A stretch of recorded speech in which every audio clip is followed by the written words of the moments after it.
Hi guys, welcome back to Let's Talk About It with Courtney. We are officially on episode number 5. Today is August 28th. I specifically wanted to record this podcast on this day for a very important reason. Today would be my biological mom's birthday.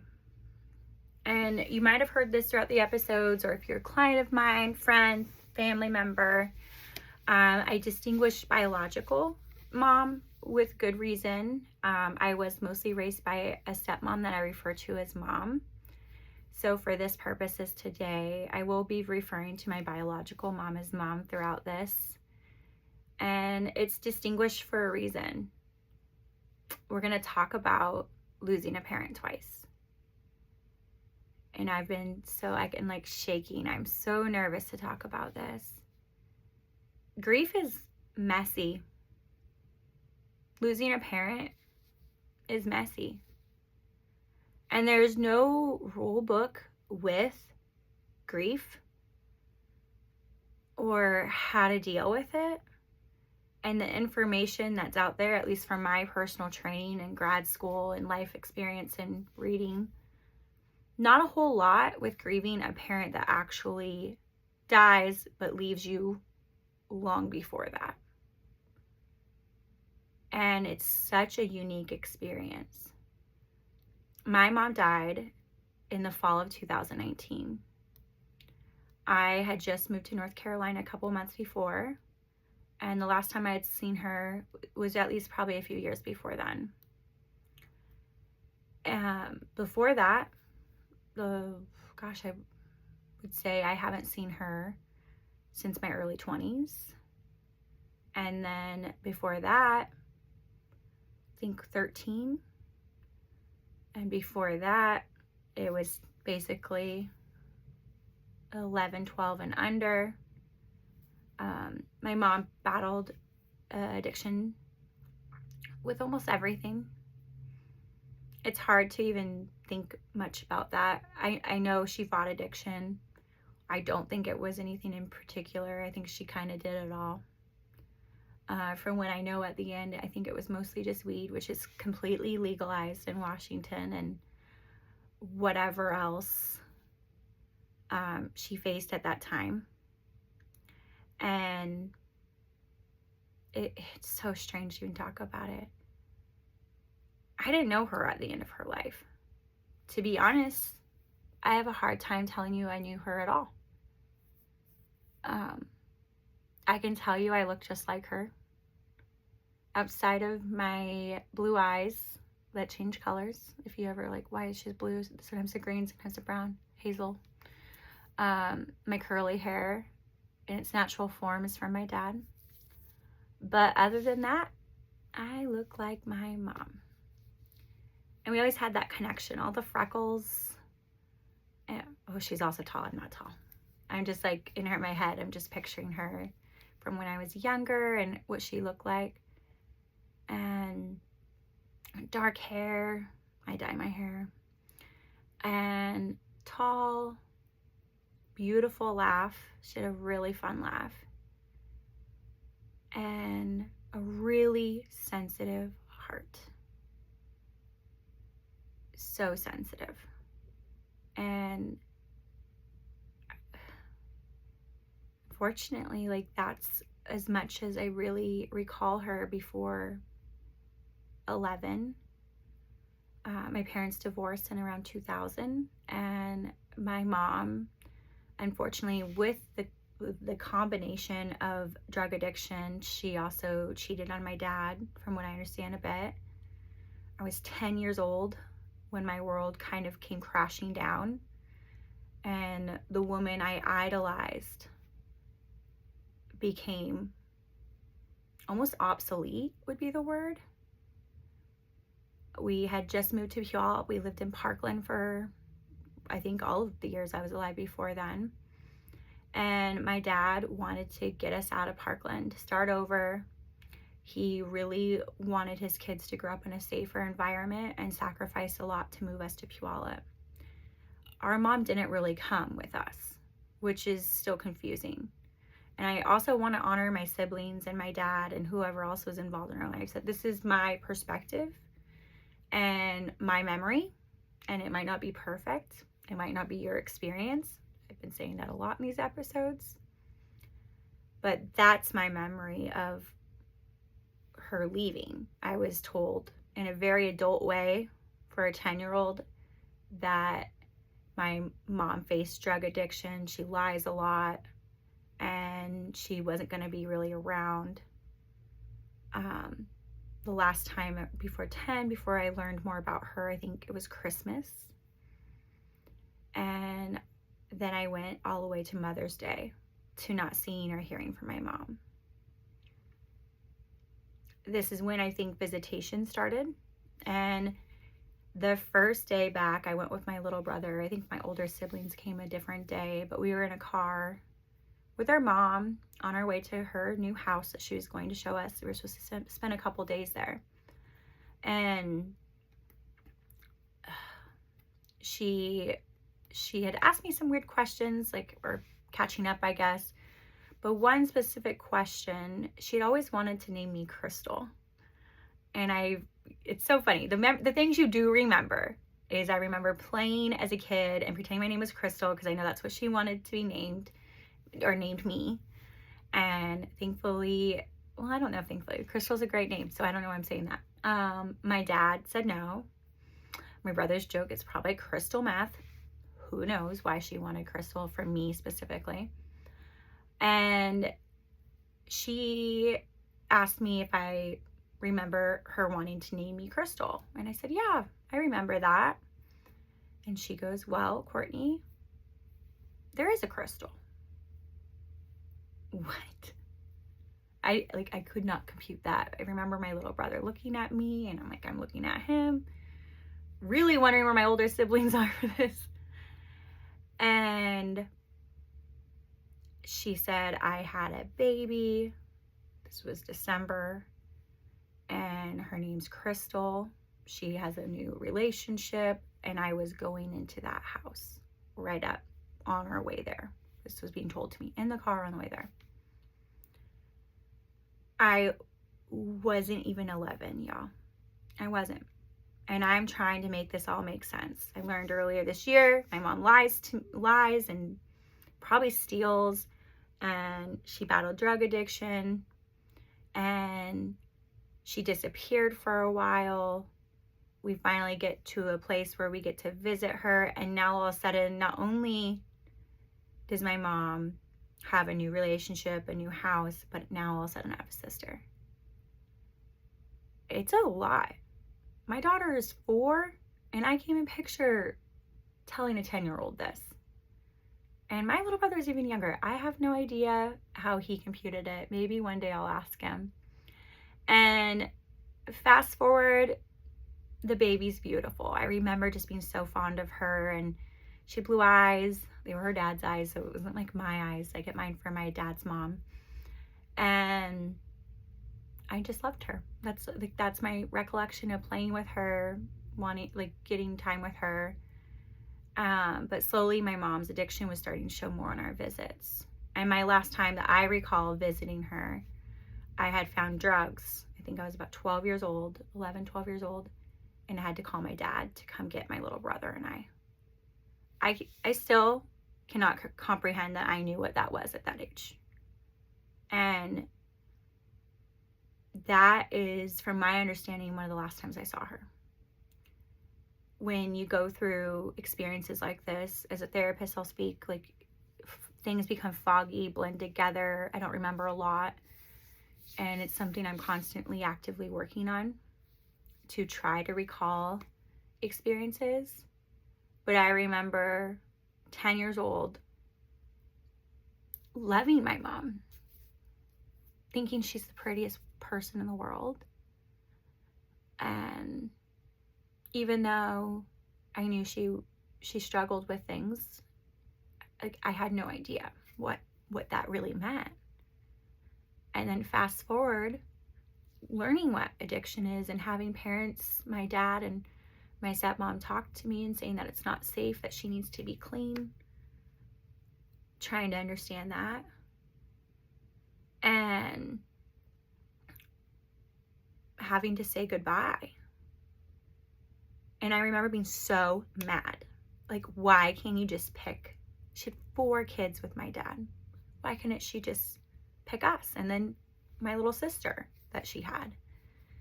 Why drugs? And it was just never for me to understand at that age. And I don't think I ever will. As an adult, I'm sure she had demons. I'm sure she went through something to fight through it, and she used coping skills like alcohol and drugs. I know she loved us. I know that 100%. I knew she didn't know how to take care of us. And I had a really brave dad that was willing to do it alone. And an older sister that basically stepped in, helped with breakfasts, lunches when I was younger before my stepmom came in.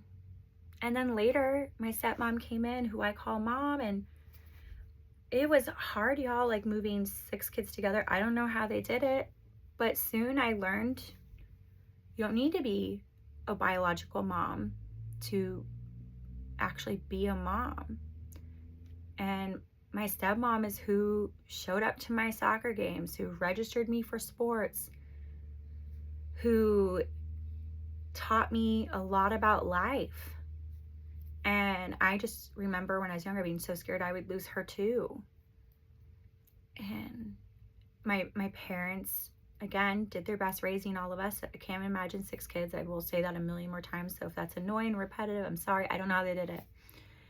And I had to learn to be a stepdaughter and what that meant. She had 2 biological children that were there way before me. And I just remember being so excited to be loved by a female, a grown-up, a mom. And that would hug me, braid my hair, and it, because I hadn't had that in so many years.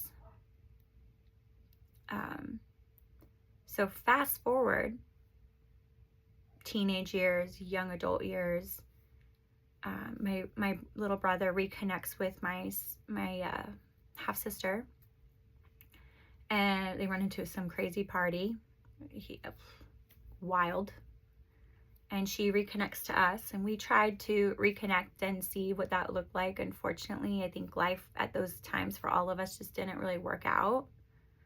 I just hope she's safe and good. The next time I really heard from my sister, my little sister, was when my mom died. It was fall of 2019. Yeah, fall of 2019. Again, I just moved to North Carolina. Just turned 30 and starting a new life with my ex-husband there. And I get a text that my mom was being hospitalized. It looks like she has pneumonia and is battling, and it's not good. And I just remember sitting on our sectional at the time in Southern Pines and sitting with my husband at the time, being so confused on what this meant. Outside of seeing my mom a couple times, I hadn't had a real relationship with her since before I was 12, probably younger. And those emotions like started resurfacing. Like, am I gonna lose my mom again? That means I'll never like make amends. Like, that relationship's just done. And what does it mean to grieve a parent that's dying, that you haven't had a connection to since you were a young child? And I just didn't know what to do. My husband at the time had no idea what to do. He had offered to fly me back to Washington, and I heard from my sister and a couple of my siblings that I probably didn't have a couple of days, and to fly to Washington from North Carolina is not something I can do in one day. I mean, I could, but that's like 1 direct flight, I think, a day at a time, and finances were tight at the time for my ex-husband and I, and again, would she want me there? Does my little sister want me there? I have no idea who the man she's married to is at all, besides his name and the few memories I had with him when I was younger, visiting her at the house. And I didn't know what to do. And to be honest, I don't think my siblings did either. Kind of wanted to be there, support, say goodbye. I think my brothers actually might have stopped and said goodbye. I'm pretty sure my younger brother did. But even now, saying that, I don't even know. I don't even know. And then soon it went really bad and really quick, and she died. The woman I grew up and loved for my formative young years, the one that gave birth to me, gave life to me, my mom, was no longer with us. And here I'm at 30 years old, crying on a couch, wondering why I'm even crying. She left me a long time ago. She left so long ago. She left me for drugs, a new family, a new daughter. It seemed like she was okay with it. And here I am at 30 years old, and even today, I'll be 36 tomorrow, y'all, and I'm crying. Because I just remember not knowing what to do. What do you do when you lose a parent? Again,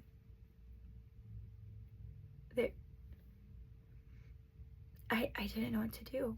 And maybe you don't either. Maybe you've done this. Maybe you've gone through this, whether it's your dad, your mom, step parent, adopted parent. Like, how do you lose a person twice? And all I remember is thinking how young and scared I was. And then what does it mean that she's gone forever? And there was a point where I didn't really know where the funeral was. There wasn't really good communication. My younger sister just lost her mom, and I think she was confused on our roles too, because we weren't around. I didn't even know where her memorial service was, where her body was after. We didn't end up going, and very shortly later, if you recall, COVID hit. And now, like, I think maybe she died from COVID. It was like fall, and who knows. But it doesn't matter why she died or what caused it exactly. It's that she passed away.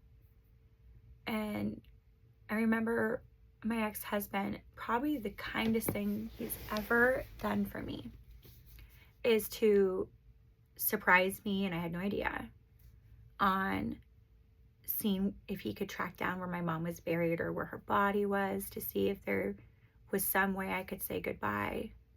Because not many people knew I really struggled with it. I was in tears, like a lot. And I just felt stuck. I didn't know what to do. I didn't know if I could. Am I allowed to grieve a parent I haven't had in a long time? Does that make me ungrateful? Does that make me feel less for my stepmom? Does it count? Am I part of the club that lost a parent? Isn't that what? But these are my thoughts. And yeah, again, what do you do with that? Do you say goodbye? Do you write the letter? I'm going through all the stuff I learned in grad school with grief counseling and all my trainings, and nothing really connected to me. Like, nothing like made sense. Nothing I read was like, this is how you should survive grief. And it was a confusing time. And I remember my brother helping my ex to try to find out where my mom's body was, which I believe is with her ex-husband, cremated. And at that point, we just kind of called it. And I remember my stepmom and my dad and my grandparents telling me about this surprise that my ex-husband was planning, about my brother reaching out about my mom's ashes or where she's buried and trying to figure out all this. And they were confused. My parents, my grandparents, these people I love. And I had no idea my ex had done any of this work, and I'm being sat down at a table, and my papa tells me he's confused. He doesn't really understand why I would want to grieve my mom. And I could tell like that was like the census of the room. And I didn't have much to say to them. I'm like, I didn't know this was happening. I told them like my husband at the time knew I was struggling and knew I couldn't go to a funeral. He definitely knew I didn't know where her ashes were or if she was buried in the ground. And there was something about wanting to pay respects or something, like closure. And I felt like they were like not understanding at all, like deer in the headlights kind of thing. And then I felt guilty. I adore my stepmom. My grandparents, gosh, I love them. And these people I love were confused about my own grief. And that confused me more. That confused me a lot more. And again, like, what do I do with that? Am I supposed to now feel guilty that they feel weird about my grief with my mom? It was like entanglement webs, and I didn't really understand it. And then I felt like I had to say sorry. And again, they've never dealt with this situation with me before, and I think it was just new for everyone, and they just wanted to hear my heart and understand like why I would want that, because she did abandon me. She did leave me. And another woman stepped up, stepped in, and loved me the best way she could. And what's wrong with me? I had no answers. I shrugged my shoulders and I said I didn't really know what I was looking for. And again, it's kind of foggy. I just remember being shocked that they were shocked that I was sad that I lost a parent and that it was offensive or something. And I know that's not what they meant, but that's my experience in it. And I remember talking to my husband at the time, and he was mad at my brother for telling my parents and all these things. I'm like, no, don't be mad. I think we were all trying to support me, ask me questions, and figure out what this looks like as well. And the fact is, there is no rule book. Again, I don't know how many times I've said that. I had never experienced losing a parent twice. I had lost a mom at almost 13 years old, knowing I would probably not see her again. And that she chose something that more than me. I was abandoned and I had to figure it out. I had people that loved me and tried to step in to where she wasn't there. But there's still like these footsteps that were way before my stepmom came in, way before the dynamics in our family changed, to where I still had a mom. And whatever the connection with, like, that I looked like her, that really like sat with me. And it was almost impossible to navigate waters that were uncharted, that I had no idea. And slowly I just accepted it. Of course I lost a parent twice.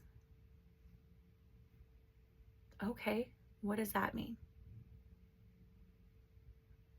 I learned at a young age that she chose something else over me, and now she dies and leaves me again. And I then turn inward and like, what am I going to do with this?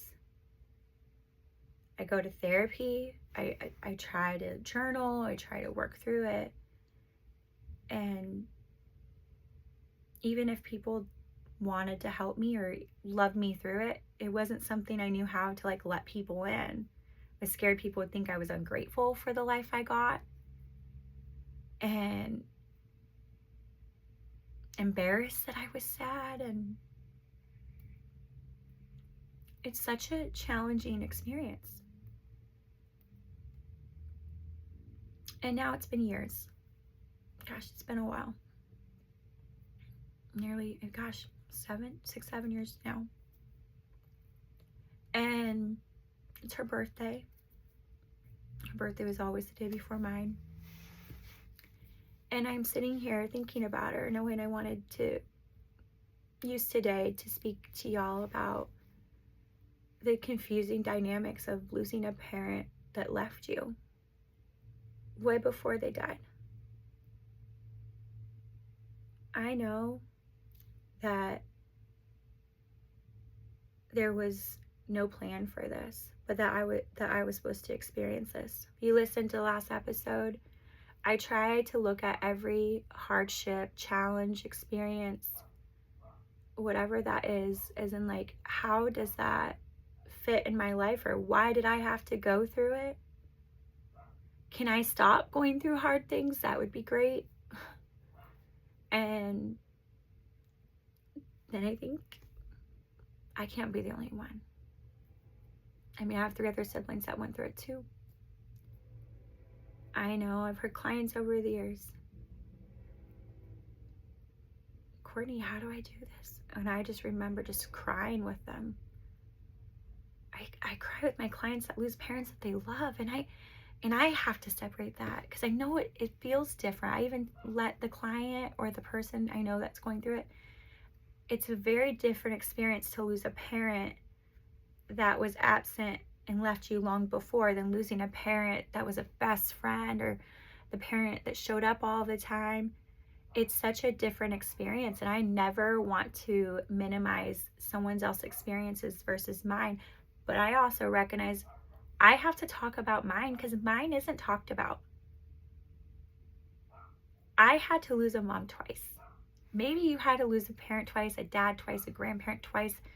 Maybe you were adopted and lost a parent and then lost your adopted parent, and you question yourself and saying, what the actual hell? Like, what the heck? Why me? Is something wrong with me? And you're not alone. You're not alone.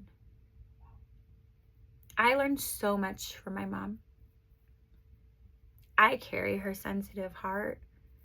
I am aware of her addictions and am cognizant of my decisions based off her history.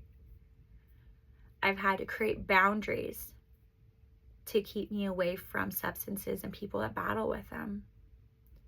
It's a non-negotiable for me to not be surrounded by that. And I experienced it to help others experience it. To put a voice, maybe it was for this podcast, maybe it was to sit down and talk with you one day. Maybe it was nothing's out there. Does this exist? And is it okay to be sad? Of course it is. Be sad. You adored that parent at one point. And I can miss her and I can love her for the time I had with her. And I can be sad as an adult to know it will never get better. That relationship would not be repaired. It's almost like accepting the cards that were dealt. And I could be mad, angry, obviously sad. And I can also do something with it. I can share my story with you. I can sit with you and cry together. And if only one less person in this world that hears it, even if it doesn't go far, that's okay. Just one other person doesn't feel alone in grief. I know I was supposed to share it this way. I turn 36 tomorrow, and I am grateful for losing my mom twice. It's such a weird thing to say. I am grateful that I learned about addiction and the impact it had on my mom's health. I am grateful to understand grief in a way that not many people have experienced. And I am grateful to have a platform and a career that can speak to it. My mom didn't heal her relationships with her first 4 children, and I can't speak for my younger half sister, but I can. I can help navigate people through grief. I can sit with confusion, and so can you. It is confusing. Because immediately when that happened, I felt like I was back losing her at that age, at that time. And none of it felt good again. I thought I was tough and like pushed past that, moved on from it. But how do you move on from that? Instead of saying, crap, I can't believe I had that experience, I kind of carry it with me now. Like a badge of honor, if you will. I carry this badge of losing a parent twice and acknowledge it and put it out there because so many people have. So many people have. And again, it's confusing. You really do go through the 5 stages of grief. And I think there's even like a 6th stage of confusion. Let's call it confusion. Like, can I feel this again? Yes. And then work through it again. Work through more grief work, more grief work, more grief work, until it is, with lack of a better way to say, is like understood. I understand that this was my mom's journey.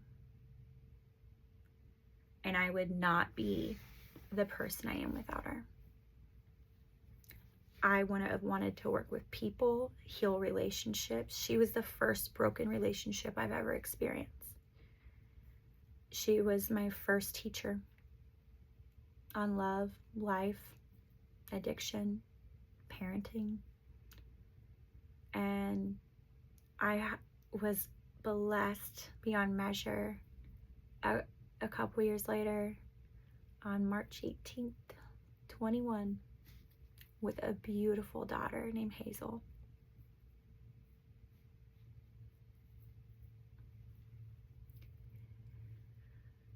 And she is my twin. She is my mom's twin. We all look a lot alike. She has stunning blue eyes and has, of course, so many fun characteristics and personality stuff of her dad. But I see her, I see me younger, and I remember just looking at my mom and feeling like I was her twin. And I don't know how everything works in the afterlife, but I truly felt like she sent me Hazel, and that I get to do it different with her. I get to love her, advocate for her, show up for her. She will never experience my childhood. And that's because, and to respect of what my mom did. Because if she hadn't, I wouldn't have changed his behavior. I wouldn't have course corrected to the point where I knew exactly just not only not what to do, but well, let's say what's not to do. Then really recalling that I have to be good by her. I don't want her to carry this with her later. And even today, I just can't believe I'm lucky enough to be her mom. And that the 3 of us are linked. My mom, Cindy, me and her, and that we have freckles, that we laugh. I think we all have the same laugh. And I see pieces of her that were pieces of me, and there's good that comes from it. So if you're out there and you've experienced this, I hope this helped. I hope it gives you some type of feeling of that you're not alone. And sit with it, grieve it, do another round of grief work if you need to. Add in the confusion because there's those elements. And also, let other people be confused. Let them. The famous Mel Robbins has that theory out there. Let them be confused, because it's not for me to explain. I couldn't have explained to anyone my experience. It's unique. And I can't expect them to meet me where I was at with it. Let everyone be confused. Be confused. And then, just like the last episode, what do I want to do with it? I could have chose the road of addiction. I could have chose alcohol, drugs, addictive personality. I'm sure that those genes exist with me. I could have chose to not help people, but I did. And as a mom, I get to choose to be all in. I get to use my experiences and make them into a beautiful thing. It's like a caterpillar in a cocoon into the butterfly and full transformation. Every hard thing has somehow, and not all of them, and I'm not minimizing your experience, I'm not saying you'll have the same experience, but there's something pretty special about when you choose to heal, you choose to look into it, you choose to sit with confusion, you choose to sit in the hard, and then you try to reframe that challenge, that experience, that heartbreak, and ask yourself, what can I do with it? I hope this was helpful. Thank you for celebrating my mom's birthday with me today. Tomorrow I will film my 36th birthday podcast and launch the sites, and I just hope this resonates and sits well with you, and if it helps, great. If not, moving along. Thank you again for listening and staying tuned, and for all you out there, you are on my heart. Thanks for listening.